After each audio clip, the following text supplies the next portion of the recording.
اللهم صل على محمد وعلى آل محمد كما صليت على إبراهيم وعلى آل إبراهيم. السلام عليكم ورحمة الله وبركاته. الحمد لله رب العالمين والصلاة والسلام الأتمان الأكملان على المبعوث رحمة للعالمين نبينا وحبيبنا محمد صلى الله عليه وسلم أجمعين. اللهم علمنا ما ينفعنا وانفعنا بما علمتنا وزدنا علما وعملا يا أرحم الراحمين. وقال الله عز وجل: وما كان لنفس أن تموت إلا بإذن الله كتابا مؤجلا ومن يرد ثواب الدنيا نؤته منها ومن يرد ثواب الآخرة نؤته منها وسنجزي الشاكرين. الحمدللہ کیا ہے آیت نمبر 144 تک کیا ہے تفسیر ہو چکی ہے. آیت نمبر 144 تک کیا ہے تفسیر ہو چکی ہے. آج کی جو تفسیر ہے آیت نمبر 145 ہے. تھوڑا مائک آف کر لیجئے تمام لوگ. کل کی جو آیت میں جو بات باقی تھی آخری آیت کل تھی وما محمد الا رسول. اس آیت میں عقیدے کا جو مسئلہ تھا وہ یہ کہ کیا ہمارے نبی کا انتقال ہو چکا ہے یا نہیں. ایک جماعت ان کا یہ کہنا ہے کہ ہمارے نبی اس دنیا سے پردہ کر گئے، مطلب انتقال نہیں ہوئے بلکہ اس دنیا سے چلے گئے. ایک جماعت کا اس طرح کہنا ہے. جواب ہے یہ بات بالکل غلط ہے. صحیح بات یہ کہ ہمارے نبی کا انتقال ہو چکا ہے. اس کی دلیل وما محمد الا رسول قد خلت من قبلہ الرسل. اس سے پہلے کئی جو رسول آ کر تھے، نوح علیہ السلام، یونس علیہ السلام، داؤد علیہ السلام، ان کا بھی اس دنیا سے وہ بھی اس دنیا سے چلے گئے جس طرح ہمارے نبی گئے.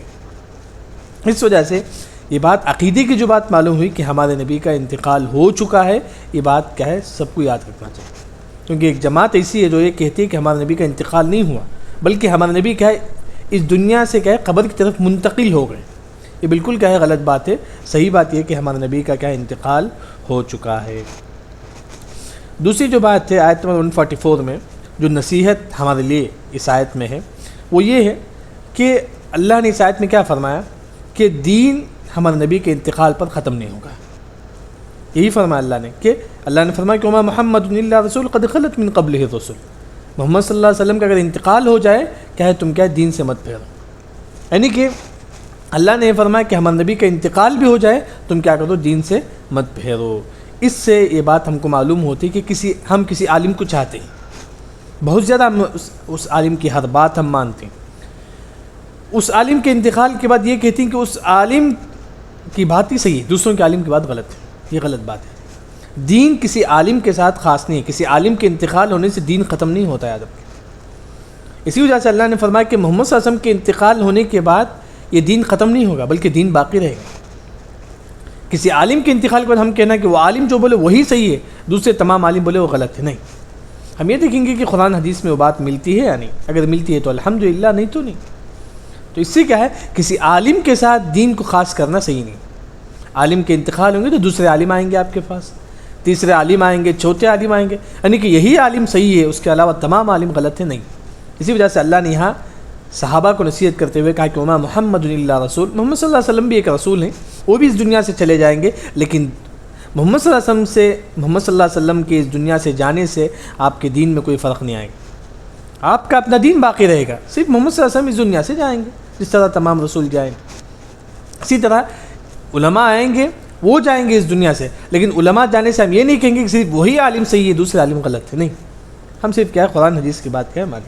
دیکھیے کہ اس کے بعد آیت نمبر 145 میں اللہ نے یہ فرمایا کہ ہر انسان کیا ہے مرنے والا ہے. آیت نمبر 145 میں آج کا جو سبق ہے، ہر انسان مرنے والا ہے لیکن اللہ کی اجازت.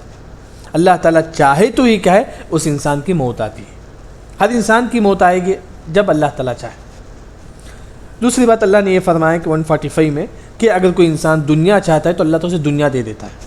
ایک انسان یہ چاہتا ہے کہ مجھے دنیا چاہیے، مال چاہیے، اللہ دے دیتا ہے مال. لیکن ایک انسان آخرت چاہتا ہے تو اللہ تعالیٰ اسے آخرت دے دیتا ہے. اسی وجہ سے ہماری چاہت پر ڈیپینڈ ہے. اگر ہم دنیا چاہیں گے تو اللہ تعالیٰ ہم کو دنیا دے گا, اگر ہم آخرت چاہیں گے تو اللہ تعالیٰ کیا ہم کو آخرت دے گا. وہی کیا آیت نمبر 145 میں بتائے گا. دیکھیے ترجمہ, وما کان لنفس, وما کان لنفس, اس کا ترجمہ ہے کہ کل نفس ذائقۃ الموت. سب کو اس کا ترجمہ معلوم ہے, ہر انسان کیا ہے, مرنے والا ہے. کل نفس ذائقۃ الموت, ہر انسان موت کا مزہ چکھنے والا ہے, وہی اس کا ترجمہ ہے. وما کان لنفس ان تموت الا باذن اللہ. یہاں ایک بات جو ایکسٹرا ہے, کل نفس ذائقۃ الموت, یہاں اللہ نے فرمایا کہ الا باذن اللہ, اللہ کے حکم سے, اللہ تعالیٰ چاہے تبھی اس کی موت آئے گی. وما کان لنفس, کوئی انسان, نفس کا مطلب جان, کوئی انسان نہیں ہے, کوئی جان نہیں ہے, ان تموت, مر جائے, الا باذن اللہ, مگر اللہ کی اجازت سے. مطلب ہر انسان مرنے والا ہے کب, جب اللہ تعالیٰ چاہے, جب اللہ تعالیٰ چاہے تبھی کیا اس کی موت آنے والی ہے. پھر اللہ نے فرمایا کہ کتابم, یہ موت کیا ہے, کتاب لکھی ہوئی ہے, کب آنے والی ہے, مؤجلہ, نہ ہی دیر آئے گی نہ ہی جل جائے گی, جس ٹائم ہے وہی ٹائم آئے گی. مؤجلہ کا مطلب لا یستأخرون ساعۃ ولا یستقدمون. آواز نہیں آ رہی؟ السلام علیکم, آواز آ رہی ہے؟ ارے اللہ جزاک خیر. تھوڑا بیچ میں کوئی بات مت کیجیے. دیکھیے اس کے بعد مؤجلہ کا مطلب نہ ہی لیٹ آئے گی موت نہ ہی جلدی, جس وقت تقدیر میں لکھا ہے اسی وقت موت آئے گی. جس وقت تقدیر میں لکھا ہے اس وقت کیا ہے, موت آئے گی. وہی کیا ہے, کتابم, لکھا ہوا ہے, مؤجلہ, کب آپ کی موت آنے والی ہے. مؤجلہ کا مطلب جس کس سیکنڈ میں آپ کی موت آنے والی ہے, کتابم مؤجلہ. یعنی کہ وما کان لنفس کا مطلب کیا ہے, ان تموت کل نفس ذائقۃ الموت, اسی کا ترجمہ ہے, ہر انسان کو موت کا مزہ چکھنا ہے. ایکسٹرا جو بات ہے الا باذن اللہ, مگر اللہ کی اجازت سے.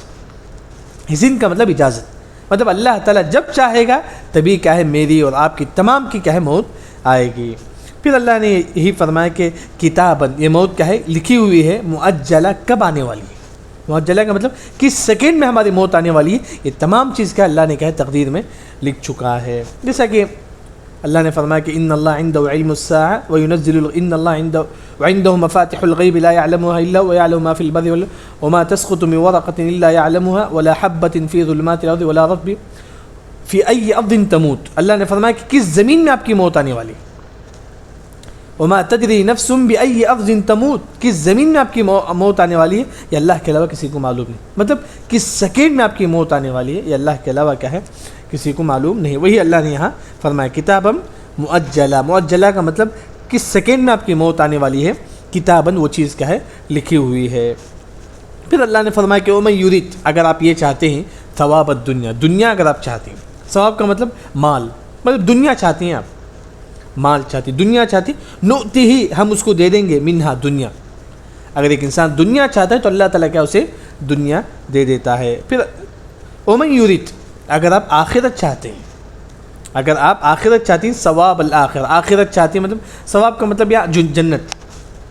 اگر آپ آخرت چاہتے ہیں, نؤتی ہی منہا, اللہ اس کو بھی آپ کو دے دیتا ہے. مطلب ہمارے اوپر ڈیپینڈ ہے, اگر ہم دنیا چاہیں گے تو اللہ تعالیٰ ہم کو دنیا دے گا.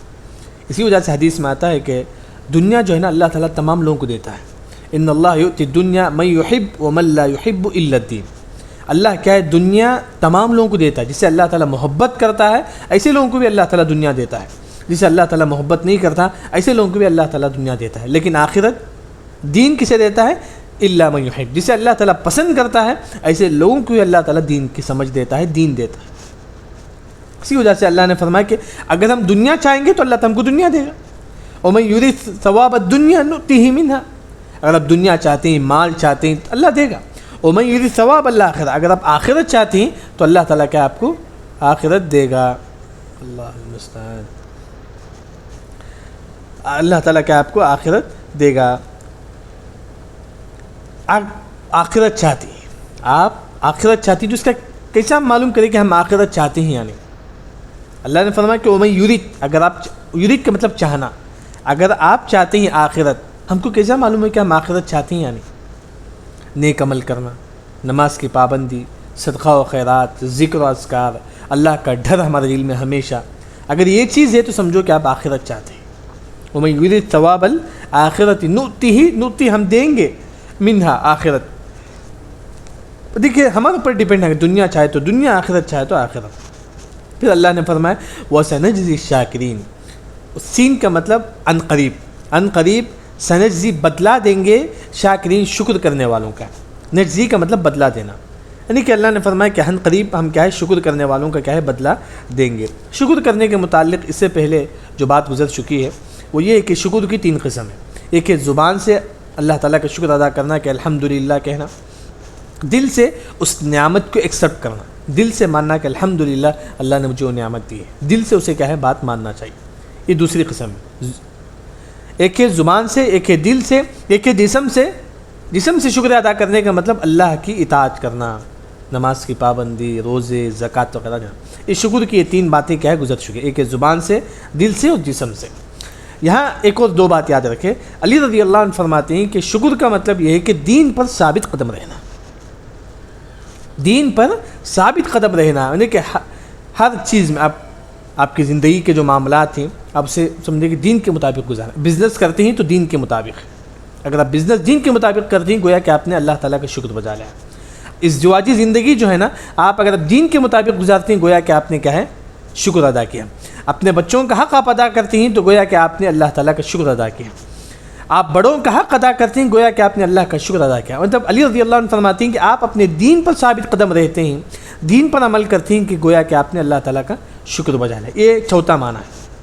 ایک اور جو چیز ہے، علی رضی اللہ عنہ فرماتے ہیں کہ شکر کرنے والوں کی امیر کون ہے؟ ایک ہوتا ہے کہ بادشاہ۔ علی رضی اللہ عنہ فرماتے ہیں کہ امیر الشاکرین کون ہے؟ شکر کرنے والوں کا امیر کون ہے؟ وہ ہے ابو بکر رضی اللہ عنہ۔ علی رضی اللہ عنہ فرماتے ہیں کہ سب سے زیادہ شکر بجا لاتے تھے کون؟ ابو بکر رضی اللہ عنہ۔ اسی وجہ سے علی رضی اللہ عنہ فرماتے ہیں کہ وہ امیر ہے، شکر کرنے والوں کا امیر ہے، امیر الشاکرین ہے کون؟ ابو بکر رضی اللہ عنہ۔ وہ بہت زیادہ کیا اللہ تعالیٰ کا شکر بجا لاتے، اس وجہ سے انہوں نے کہا کہ امیر ہے وہ، یعنی کہ وہ شکر بجا لانے میں کیا ہے بہت اعلیٰ درجے پر کیا ہے پہنچے ہوئے ہیں ابو بکر رضی اللہ عنہ۔ اس کے بعد اللہ نے آیت نمبر 146 میں یہ فرمایا کہ وَكَأَيٍّ مِّن نَبِيٍّ قَاتَلَ مَعَهُ رِبِّيُّونَ كَثِيرٌ۔ یہاں اللہ نے، کیونکہ غزوہ یہ جو سورہ آل عمران ہے اس میں غزوہ احد کے بارے میں ذکر ہے۔ غزوہ احد میں کیا ہوا تھا؟ جب شیطان نے یہ آواز جنگ خندق میں، جنگ احد میں شیطان نے یہ کہا کہ محمد صلی اللہ علیہ وسلم کا انتقال ہو چکا ہے، تو کئی صحابہ کیا ہے بھاگنے لگے، کئی صحابہ کیا ہے، کئی لوگ کیا ہے جنگ چھوڑ کر کیا ہے بھاگنے لگے۔ اللہ نے اس آیت میں فرمایا کہ اس آیت میں پچھلے لوگوں کا قصہ ذکر کیا، اللہ نے صحابہ کو نصیحت کرتے ہوئے کہ اس سے پہلے لوگ بھی اپنے انبیاء کے ساتھ کیا ہے جنگ لڑتے تھے، اپنے انبیاء کے ساتھ جنگ لڑتے تھے، کبھی انہوں نے کیا جنگ چھوڑ کر نہیں بھاگے، کبھی وہ لوگ کیا جنگ چھوڑ کر نہیں بھاگے، تم کیوں بھاگتے ہو؟ اللہ نے اس آیت میں صرف اتنی نصیحت کی آیت 146 میں کہ اس سے پہلے لوگ بھی کیا ہے اپنے نبی کے ساتھ کیا ہے جنگ لڑتے تھے، لیکن وہ کبھی بھی کیا ہے جنگ چھوڑ کر نہیں بھاگتے تھے، جنگ کا میدان چھوڑ کر کیا ہے نہیں بھاگتے تھے، جس طرح تم نے شیطان کی آواز سن کر کیا ہے جنگ سے بھاگ گئے۔ شیطان نے کہا کہ نبی کا انتقال ہو چکا ہے کہ کئی لوگ بھاگ گئے جنگ سے۔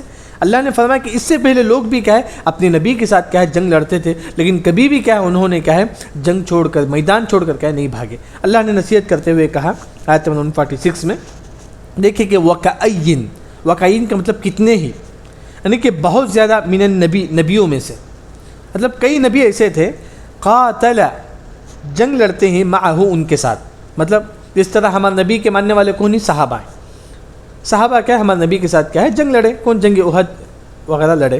اسی طرح کیا ہے کئی انبیاء جو ہے نا، اس سے پہلے کئی انبیاء آ کرتے، ان کے ساتھ بھی ان کے ماننے والے کیا ہے جنگ لڑے، کئی انبیاء کے ساتھ ان کے ماننے والے جنگ لڑے، لیکن ان کے ماننے والے جو ہے نا انہوں نے کبھی بھی کیا ہے جنگ کے میدان سے کیا ہے نہیں بھاگے، جس طرح تم نے کیا ہے جنگ احد میں کیا ہے جب انہوں نے شیطان کی آواز سن کر کیا تم جنگ سے بھاگ گئے۔ اللہ نے فرمایا کہ اس سے پہلے لوگ بھی کیا ہے اپنے انبیاء کے ساتھ جنگ لڑتے تھے، انہوں نے کبھی بھی کیا ہے جنگ کا میدان چھوڑ کر نہیں بھاگے۔ وہی اللہ نے فرمایا کہ وَكَأَيٍّ مِّن نبی، کتنے ہی نبی ایسے ہیں قاتل، جنگ لڑتے ہیں معه ان کے ساتھ، کن کے ساتھ؟ نبی کے ساتھ۔ معه کا مطلب ہو، ساتھ کے مطلب، یعنی کہ نبی کے ساتھ کیا ہے اس سے پہلے لوگ بھی کیا ہے جنگ لڑے، لیکن کتنے لوگ تھے؟ ربیون، ربیون کا مطلب بہت زیادہ، ربیون کا مطلب بہت زیادہ لوگ کیا ہے نبی کے ساتھ جنگ لڑتے تھے، کثیر، بہت زیادہ۔ ربیون کا مطلب بہت زیادہ لوگ کیا ہے اپنے نبی کے ساتھ جنگ لڑتے تھے، لیکن وہ فما وہنوا، وہ کبھی بھی کمزور نہیں ہوتے تھے، جس طرح تم نے کیا ہے شیطان کی آواز سن کر جنگ سے بھاگ گئے، یہ لوگ کیا ہے بہت زیادہ لوگ اپنے نبی کے ساتھ جنگ لڑتے تھے، کبھی بھی انہوں نے کیا ہے بزدلی ہو کر ہار کر کیا ہے جنگ سے نہیں بھاگے، میدان جنگ سے کیا ہے نہیں بھاگے وہ لوگ، تم کیوں اس طرح؟ اللہ نے نصیحت کرتے ہوئے صحابہ سے کہا۔ یہاں دیکھیے اللہ نے فرمایا کہ فما وہنوا، وہ کمزور نہیں ہوئے، مطلب جو لوگ کیا ہے اس سے پہلے لوگ جو اپنے نبی کے ساتھ جنگ لڑتے تھے وہ کبھی کمزور نہیں ہوئے، لما اصابہم فی سبیل اللہ، جو ان کو پہنچا ہے اللہ کے راستے میں، یعنی کہ جنگ میں۔ اس سے پہلے لوگ بھی کیا ہے ہمارے نبی کے ساتھ جہاد کرتے تھے، جنگ کرتے تھے، لیکن کبھی بھی کیا ہے جب ان کو جنگ میں کوئی تکلیف ہوتی وہ کبھی بھی کیا ہے جنگ چھوڑ کر نہیں بھاگتے، لما اصاب، اب جو ان کو پہنچتا ہے فی سبیل اللہ جنگ میں۔ پھر اللہ نے فرمایا کہ وما ضعفوا، وہ کمزور بھی نہیں تھے۔ یہاں اللہ نے وہن اور ضعف کا استعمال کیا، وہن کا معنی بھی کمزور ہے، ضعف کا معنی بھی کمزور ہے، یعنی کہ وما ضعفوا فما وہنوا، دونوں میں فرق کیا ہے؟ وہن کا مطلب دل سے کمزور ہونا، دل سے انسان کہیں کمزور ہو جاتا ہے، ایک چیز کیا ہے انسان اچھا طاقتور ہوتا ہے لیکن دل سے بہت کمزور ہوتا ہے، دل سے بہت کمزور ہوتا ہے، جیسے کہ انسان طاقتور ہونے کے باوجود بھی کیا ہے وہ کمزور ہے کیونکہ دل سے کمزور ہوتا ہے، یعنی کہ فما وہنوا، اس سے پہلے لوگ جو اپنے نبی کے ساتھ جنگ لڑتے تھے انہوں نے کبھی بھی کیا اپنے دل سے بھی کمزور نہیں ہوتے تھے جنگ کے میدان میں، وما ضعفوا، جسم کے اعتبار سے بھی کمزور نہیں تھے۔ وہن اور ضعف میں فرق یہ ہے کہ ضعف کا جو تعلق ہے اس کا تعلق جسم سے ہے اور وہن کا تعلق دل سے ہے، یعنی کہ اس سے پہلے جو لوگ تھے جو اپنے نبی کے ساتھ جنگ لڑے انہوں نے کچھ بھی ہو جائے جنگ میں لیکن وہ کیا کرتے تھے، نہ دل سے کمزور ہوتے تھے نہ جسم سے کمزور ہوتے تھے، جبکہ کیا ہے تم نے صرف شیطان کی ایک آواز سن کر کیا ہے کئی لوگ کیا ہے جنگ سے بھاگ گئے غزوہ احد میں۔ اللہ نے صحابہ کو نصیحت کرتے ہوئے کہا فما وہنوا، وہ لوگ کیا ہے دل سے بھی کمزور نہیں ہوتے تھے، لما اصابہم، جو ان کو پہنچتا تھا فی سبیل اللہ، فی سبیل اللہ کا مطلب جنگ میں، جنگ کے میدان میں، یعنی کہ اس سے پہلے جو لوگ جنگ کے میدان میں جہاد کرتے تھے وہ لوگوں کو کچھ بھی تکلیف ہو جائے جنگ کے میدان میں لیکن وہ کبھی کیا دل سے کمزور نہیں ہوتے تھے، وما ضعفوا، نہ ہی وہ جسم سے کمزور رہتے تھے، یعنی کہ وہ جنگ سے نہیں بھاگتے تھے، جس طرح تم نے صرف ایک چھوٹی سی بات سن کر کیا ہے جنگ سے بھاگ گئے، یہ لوگ کیا ہے کبھی کیا ہے جنگ سے نہیں بھاگے۔ وما ضعفوا وما استکانوا، وما استکانوا کا مطلب ماں کا مطلب نہیں، استکانوا کا مطلب کمزور ہونا، یعنی کہ وہ کبھی بھی کیا ہے کافر کے سامنے کمزور نہیں ہوتے تھے، نہیں دبتے، کافر کے سامنے کبھی کمزور نہیں ہوتے تھے وہ لوگ اس سے پہلے جو لوگ تھے جو اپنے نبی کے ساتھ جنگ لڑتے تھے وہ لوگ کیا ہے کبھی بھی کافر کے سامنے کمزور نہیں ہوتے تھے، نہیں بھاگتے تھے کافروں کو ڈر کر، جس طرح تم نے یہ سنا کہ ہمارے نبی کا انتقال ہو چکا ہے صرف کیا تم ڈر کر کیا ہے جنگ سے بھاگ گئے۔ اللہ نے فرمایا کہ وما استکانوا، اس سے پہلے جو لوگ تھے وہ لوگ کیا ہے کافروں سے ڈر کر کیا ہے کبھی کیا ہے نہیں ڈرتے تھے، مطلب وہ اپنے آپ کو وما استکانوا کا جو مطلب ہے وہ کافروں سے نہیں ڈرتے تھے، وما استکانوا واللہ یحب الصابرین، اللہ تعالیٰ صبر کرنے والوں کو پسند کرتا ہے۔ دیکھیے صبر کی تین قسم ہے، ایک ہے کہ الصبر علی الطاعہ، الصبر علی الاقدار، الصبر علی المعاصی، یہ تین بھی چیز کیا ہے گزر چکی ہے۔ پھر اس کے بعد یہ اللہ نے اس سے پہلے لوگوں کے بارے میں فرمایا کہ اس سے پہلے لوگ جب جنگ کرتے تھے جنگ سے پہلے یہ دعا پڑھتے تھے، کون سی دعا ہے؟ اس کے بعد والی آیت میں، آیت نمبر 47 میں، قالوا ربنا اغفر وما كان قولهم الا ان قالوا، وما كان قولهم، وہ یہ کہتے تھے الا ان قالوا، مطلب اس سے پہلے جیسا کہ اللہ نے فرمایا کہ اس سے پہلے لوگ بھی کیا اپنے نبی کے ساتھ جنگ لڑتے تھے، جنگ سے پہلے کیا کہتے تھے؟ وما كان قولهم الا ان قالوا ربنا اغفر لنا ذنوبنا، اے اللہ تعالیٰ تو ہمارے گناہوں کو معاف فرما، جنگ سے پہلے یہ دعا کرتے تھے اس سے پہلے لوگ۔ واسرافنا فی امرنا، اللہ تعالیٰ جو ہم نے حد سے تجاوز کیے ہمارے معاملے میں ہم کیا تو اس کو معاف فرما۔ وثبت اقدامنا، اللہ تعالیٰ تو ہمارے قدموں کو ثابت قدم رکھ۔ وانصرنا، اللہ تعالیٰ تو ہم کو مدد فرما علی القوم الکافرین، کافروں کی قوم پر، یعنی کہ حدیث میں آتا ہے کہ جب انسان جنگ کے میدان میں ہوتا ہے تو وہاں دعا قبول ہوتی ہے۔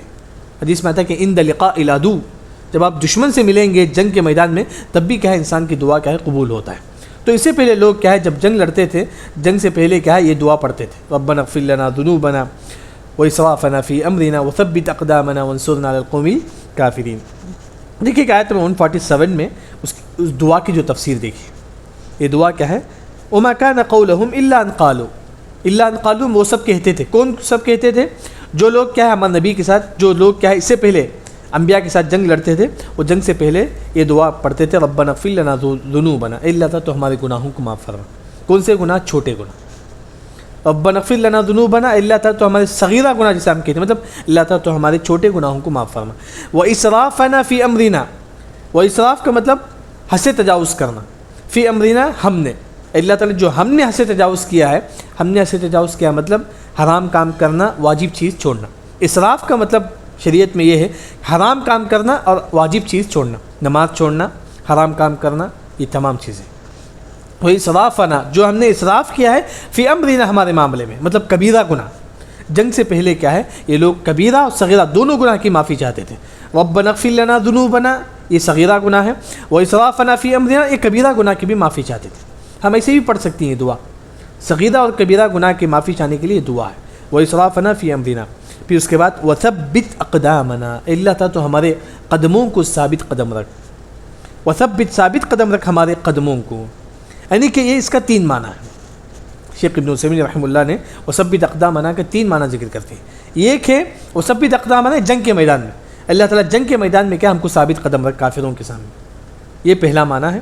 دوسرا وثبت اقدامنا یعنی کہ آپ جہاں رہتے ہیں وہاں بہت زیادہ کیا ہے، گمراہ لوگ ہیں، بہت زیادہ گمراہ لوگ ہیں، آپ کو گمراہ کر سکتی ہیں، ان کا عقیدہ گمراہ ہے، قبر پرست ہیں، گمراہ لوگ ہیں، وہاں اللہ تعالیٰ آپ کو ان کی شبہات سے بچنے کے لیے، اللہ تعالیٰ آپ کو دین پر ثابت قدم رہنے کے لیے بھی یہ دعا ہے۔ وثبت اقدامنا، اللہ تعالیٰ برے لوگوں کی جو شبہات ہے اس سے بھی ہم کو بچا لے اور ہم کو دین پر ثابت قدم رکھ۔ وثبت اقدامنا، جہاں آپ رہتے ہیں وہاں بریلوی لوگ ہیں، گمراہ لوگ ہیں، غلط عقیدہ رکھتے ہیں، یہ تمام چیزیں، تو آپ کیا کرو وہاں یہ دعا پڑھو کہ وثبت اقدامنا، اللہ تعالیٰ ہمارے قدموں کو دین پر ثابت قدم رکھ، ہمارے قدموں کو دین پر ثابت قدم رکھ۔ وہاں کا بھی کیا ہے، ایک معنی ہے، یہ دوسرا معنی ہے۔ تیسرا معنی اللہ تعالیٰ ہم کو گناہوں سے بچا دے، وثبت اقدامنا، اللہ تعالیٰ ہم کو گناہوں سے بچا کر دین پر ثابت قدم رکھ۔ وثبت اقدامنا کے 3 معنی ہیں، ایک ہے کہ جنگ کے میدان میں کیا ہے اپنے قدموں کو ثابت قدم رکھ، دوسرا گناہوں سے بچا دے یعنی کہ ہمارے قدموں کو کیا ہے نیکی پر ثابت قدم رکھ، تیسرا جو چیز ہے وہ شبہات کے وقت جو جہاں آپ رہتے ہیں وہاں پورے گمراہ لوگ ہیں، ہو سکتا ہے کہ اسی وجہ سے امام مالک رحمہ اللہ فرماتے ہیں کہ الدنو من الباطل ہلک، جو باطل جو شخص ہے، گمراہ جو شخص ہے، اس کے پاس اگر آپ بیٹھیں گے تبھی آپ گمراہ ہو جائیں گے۔ صرف گمراہ شخص کے پاس، بدعتیوں کے پاس بیٹھنے ہی سے آپ گمراہ ہو جائیں گے۔ اس سے کئی جماعت ہمارے پاس پائی جاتی ہیں جو کہ گمراہ جماعت ہے، ان کی بات ماننے سے، ان کی بات سننے سے بھی کیا انسان گمراہ ہو سکتا ہے۔ اسی وجہ سے وثبت اقدامنا، اللہ تعالیٰ ہم کو دین پر ثابت قدم رکھ، ایسے لوگوں کے پیچھے کیا ہم کو مت پڑا۔ وانصرنا علی القوم الکافرین، یہ دعا ہے، یہ دعا کیا ہے آپ ابھی بھی پڑھ سکتے ہیں۔ یہ دعا میں کیا ہے صغیرہ اور کبیرہ گناہ کا کفارہ ہے، اور تیسرا جو ہے نا وثبت اقدامنا کا اس کا 3 معنی ہے، گناہوں پر بھی کیا ہے بچا دے، ان کو دین پر ثابت قدم رکھ، اللہ تعالیٰ شبہات سے ہم کو بچا دے، مطلب جو غلط خیالات جو آتے ہیں، مطلب جو گمراہ جو لوگ ہیں ان سے بھی ہم کو بچا کر کیا ہے دین پر ثابت قدم رکھ۔ یہ کیا ہے وثبت اقدامنا وانصرنا علی القوم الکافرین، یعنی کہ یہاں جو ہے نا اللہ نے صحابہ کو نصیحت کرتے ہوئے کہا کہ اس سے پہلے جو لوگ تھے وہ جنگ کے میدان میں دعا پڑھتے تھے، ربنا اغفر لنا ذنوبنا واسرافنا فی امرنا وثبت اقدامنا وانصرنا علی القوم الکافرین، آپ یہ ہمیشہ بھی پڑھ سکتے ہیں۔ ہاں، لیکن جب وہ لوگ اس سے پہلے جو لوگ جو انبیاء کے ساتھ کیا ہے جنگ لڑتے تھے، جنگ سے پہلے یہ دعا پڑھتے تھے، جب یہ دعا پڑھتے تھے اللہ نے کہا ہے اس دعا کی بدولت اللہ تعالیٰ ان کو دنیا بھی دیا اور آخرت بھی دیا۔ اس سے پہلے لوگ جب انبیاء کے ساتھ جنگ لڑتے تھے، جنگ سے پہلے یہ دعا پڑھتے تھے ربنا اغفر لنا ذنوبنا، جب یہ دعا پڑھتے تھے اللہ تعالیٰ ان کو دنیا بھی دیا اور آخرت بھی دیا۔ دنیا بھی دیا یعنی کہ وہ جنگ میں جیت گئے تو اللہ نے ان کو مال دے دیا، دنیا دے دیا، آخرت بھی دے دیا، یعنی کہ جنگ لڑنے سے کتنی بڑی فضیلت ہے، جنگ لڑنے میں کتنی بڑی فضیلت ہے، اللہ ہمارے گناہوں کو معاف کرتا ہے۔ یعنی کہ اللہ نے فرمایا کہ اس دعا کی بدولت اللہ نے ان کو دنیا بھی دیا اور آخرت بھی دیا، یعنی کہ اگر آپ دنیا بھی چاہتے ہیں آخرت بھی چاہتے ہیں تو اس دعا کا اہتمام کریں، اس دعا کا اہتمام کریں، ربنا اغفر لنا ذنوبنا۔ دیکھیے اس کے بعد والی آیت میں اللہ نے فرمایا کہ آیت 148 میں اس دعا کی وجہ سے اللہ اس سے پہلے لوگوں کو کیا دیا، فآتاہم اللہ ثواب الدنیا، اللہ نے فآتاہم، اللہ نے ان کو دیا، کیا دیا، ثواب الدنیا، دنیا کا مال، یعنی کہ جنگ سے پہلے دعا پڑھتے تھے، جنگ میں وہ جیت گئے جس سے کہ ان کو مال ملا، مال کیا ہے، دنیا ہے۔ اللہ نے فرمایا کہ ثواب الدنیا، دنیا کا مال بھی ان کو مل گیا اس دعا کی بدولت، وحسن ثواب الآخرہ، اور بہترین ٹھکانہ بھی آخرت میں ان کا مل گیا، بلکہ جنت بھی ان کو مل گئی۔ یعنی کہ اس دعا کی بدولت اللہ نے ان کو دنیا بھی دے دیا اور آخرت بھی دے دیا، وحسن ثواب الآخرہ واللہ یحب المحسنین، اور اللہ تعالیٰ احسان کرنے والوں کو پسند کرتا ہے، اللہ تعالیٰ کیا احسان کرنے والوں کو پسند کرتا ہے۔ یعنی کہ اسی طرح ایک اور جو دعا ہے قرآن میں جسے کہ ہم کو دنیا اور آخرت دونوں ملتے ہیں، وہ کون سی دعا ہے؟ کوئی بتا سکتے ہیں؟ اسی احسنت ربنا آتنا فی الدنیا حسنۃ، اللہ جزاک خیر دے۔ اس میں بھی کیا ہے، دنیا اور آخرت دونوں ہم مانگتے ہیں۔ یہاں یہ جو دعا ہے اس میں بھی کیا ہے، دنیا اور آخرت دونوں کیا ہے ملتا ہے۔ کیسا معلوم ہوا کہ یہ دعا پڑھنے سے دنیا و آخرت ملتا ہے؟ اس کے بعد والی آیت میں یہ دعا پڑھنے کی وجہ سے اللہ نے ان کو دنیا و آخرت دے دیا، فآتاہم اللہ ثواب الدنیا وحسن ثواب الآخرہ واللہ یحب المحسنین۔ یہاں کیا ہے، آج کی جو تفسیر کیا ہے ختم ہو گئی ہے۔ خلاصہ جو ہے نا